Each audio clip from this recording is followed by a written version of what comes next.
Myntri bade Khmih ek tanat kamrep ke sarkar jela ba bantai dor lingdo ulong ba wala kalong kam ka ba e nongrep andrei Khmih lynti pat ba ka jaka pynmih sboh bio fertilizer production unit kan long ke pynmyntoi nam ta jongki ha bakran ha jelang ple ya kan ka jaka pynmih dawai sboh ha state biological control laboratory upar shlong ha ka lai tade nopra arjar poi ulong ba ka de sinja man pun ulong ni ya ka jela meglia kum kata ka jela kabarep khlem dawai sboh ulong ba ka de ka jinge ka ba khrau ban pandap ya ka jingnon kam nongrep andrei kan ka jaka pynmih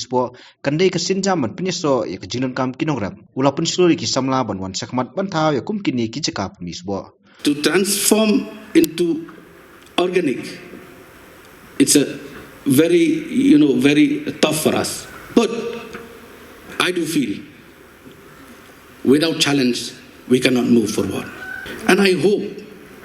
this bio fertilizer unit here, it will give a much help to our farmers, especially to young entrepreneurs educated who can collaborate working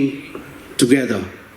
Chairman Kamiklia Farmer Empowerment Commission Uki and Kumar Ulapantep Bakane production unit kandai ke baning konga kathai North East kiwe gibla ajingkran ki kenthop yuba CV dingdo Secretary Planning Department USC Sadhu Secretary Agriculture and Farmer Welfare Department Kong R Majau Director of Agriculture but Dr. D Thakuria Professor CAU Umyam Nolor kiwe pan